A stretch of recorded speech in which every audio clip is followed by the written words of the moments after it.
बिस्मिल्लाहिर्रहमानिर्रहीम।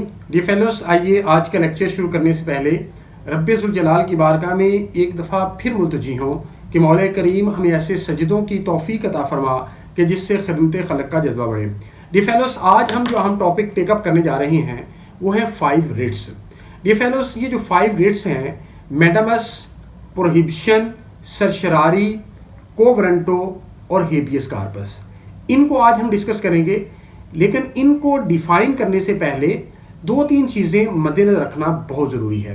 सबसे पहली बात यह है कि ये जो रिट्स हैं ये high court under article 199 issue कर सकती है और supreme court under article 184(3) issue कर सकती है।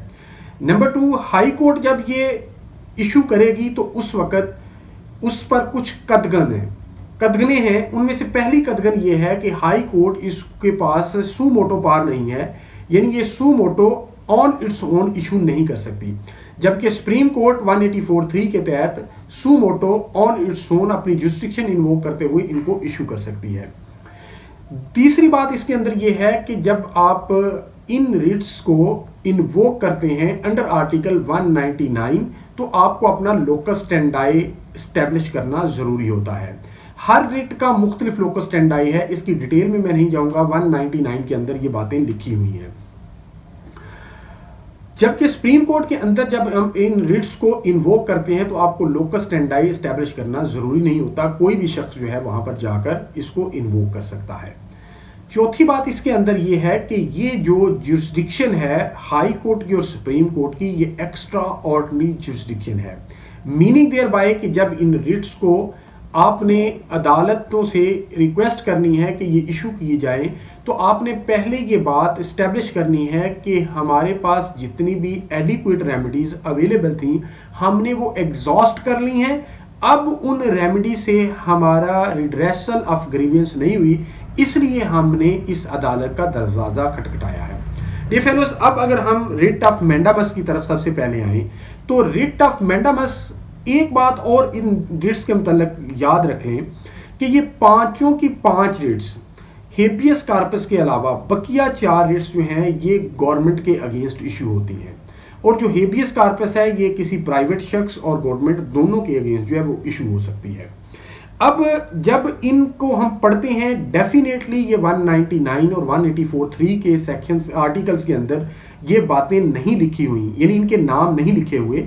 ये कॉन्स्टिट्यूशन 1956 के अंदर मौजूद थी, फिर इसके बाद इन नामों को ख़त्म कर दिया, लेकिन ये कॉमन लॉ के अंदर ये नोमेनक्लेचर मौजूद था।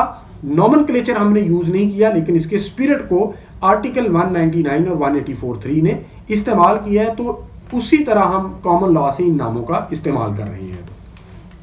अब मैंडामस को जब हम पढ़ते हैं तो मैंडामस आर्टिकल 199 हमें ये बताता है कि कोई शख्स जो in connection with the affairs of the federation या in connection with the affairs of the province या लोकल अथॉरिटी काम कर रहा है और वो अंडर लॉ किसी काम करने का बाउंड है, लेकिन वो शख्स उस काम को नहीं करता, तो writ of mandamus high court और सुप्रीम कोर्ट इशू कर सकती हैं कि ये सख्त under so and so law duty bound है इसको करने का, तो इसको करे।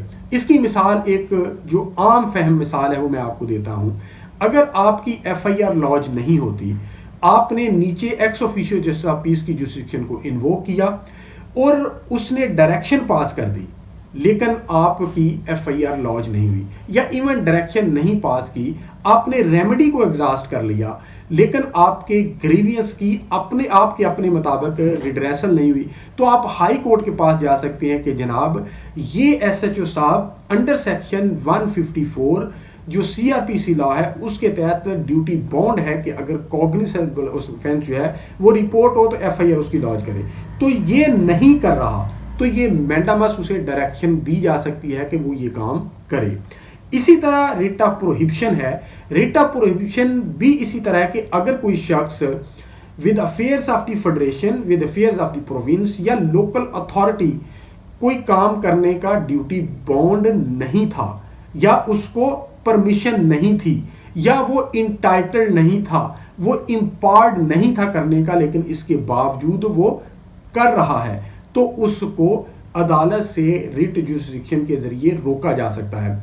जब रोका जाएगा तो ये रिट ऑफ प्रोहिबिशन होगी।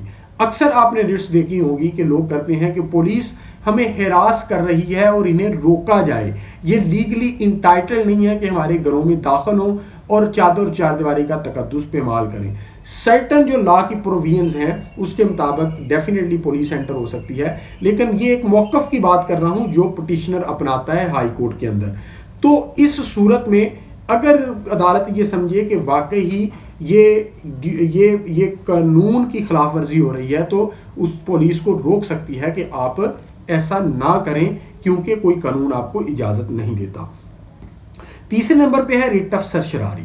रिट ऑफ सरशरारी जब हम 199 के अंदर पढ़ते हैं तो वो ये है कि जब कोई शख्स उसी तरह फेडरेशन के साथ काम कर रहा है, प्रोविंस के साथ काम कर रहा है या लोकल अथॉरिटी के तहत काम कर रहा है, वो कोई काम करता है विदाउट लॉफुल अथॉरिटी और is of no legal effect, यानी वो कोई ऐसी जुरिस्डिक्शन अस्यूम कर लेता है जो कि कानून ने उसे दायरा इख्तियार दिया ही नहीं।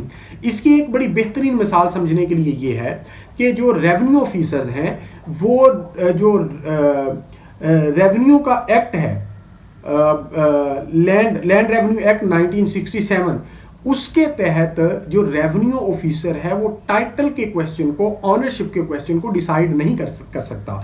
लेकिन अगर वो रेवेन्यू ऑफिसर एक जुरिस्डिक्शन उसे दी नहीं गई लॉ के तहत उसे अस्यूम करके टाइटल का क्वेश्चन डिसाइड कर देता है, तो दूसरी पार्टी हाई कोर्ट में जा सकती है कि ये वाली तो इसके पास जुरिस्डिक्शन ही नहीं थी, इसने अस्यूम कर रही है, तो इसका जो एक्ट है that is of legal no, that is having no legal effect, और इस वजह से इसको सेट असाइड किया जाए।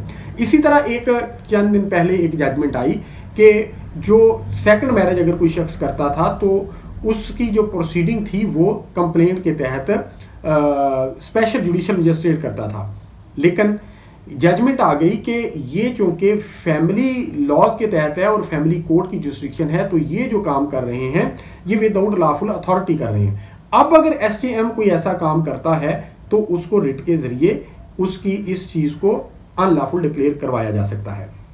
नेक्स्ट हमारे पास है कोवरंटो। कोवरंटो का मतलब है कि under what law authority any person is holding any office, यानी एक शख्स क्वालिफाइड नहीं है लेकिन वो एक ऑफिस होल्ड कर रहा है, तो ये रिट इशू करवाकर उससे पूछा जा सकता है कि भाई किस अथॉरिटी के तहत तुम ये ऑफिस होल्ड कर रहे हो।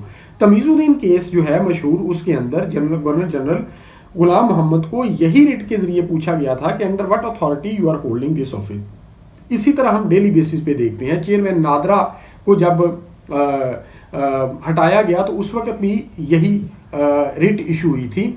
इसी तरह कशमाला तारक के अगेंस्ट जब वो वीमेन की ओम्बड्समैन के तौर पे कहा जी कि क्वालिफाइड नहीं है, तो यही रिट जो है फाइल हुई थी। So and so fourth. अगर आप ये समझते हैं कि एक शख्स जो प्रेस्क्राइब्ड क्वालिफिकेशन थी उस पर पूरा नहीं उतरता लेकिन वो किसी सीट पर बैठा हुआ है, कोई ऑफिस होल्ड कर रहा है, तो ये रिट के जरिए अदालत उसे पूछ सकती है कि under what lawful authority you are holding this office. उसके बाद है हेबियस कार्पस। हेबियस कार्पस का मतलब है टू हैव अ बॉडी, यानी अगर किसी शख्स की बॉडी को किसी शख्स को इलीगली डिटेन किया गया है, अनलॉफुली जो है वो उसको कन्फाइन किया गया है, तो ये पब्लिक अथॉरिटी भी हो सकती है और ये प्राइवेट पर्सन भी हो सकते हैं। ये यानी ये पुलिस के अगेंस्ट हो सकती है, ये जेल अथॉरिटीज के अगेंस्ट हो सकती है, ये रेवेन्यू ऑफिसर्स के अगेंस्ट हो सकती है, ये एंटी करप्शन के अगेंस्ट हो सकती है, ये एफआईए के अगेंस्ट हो सकती है। अगर वो पिटिशनर ये एस्टैब्लिश कर देता है कि इसको अनलॉफुली इलीगली जो है वो डिटेन किया हुआ है। इसी तरह प्राइवेट के शख्स जैसे भट्ठा मालकान जो है वो मजदूरों को वहाँ पे इलीगली कन्फाइन कर लेते हैं, तो उनके अगेंस्ट प्राइवेट कैपेसिटी में भी ये इशू हो सकती है। डियर फेलोज, ये थी 5 रिट्स जो मैंने आपके सामने रखी। उम्मीद करता हूँ कि आज का लेक्चर आपको पसंद आया होगा। बहुत शुक्रिया।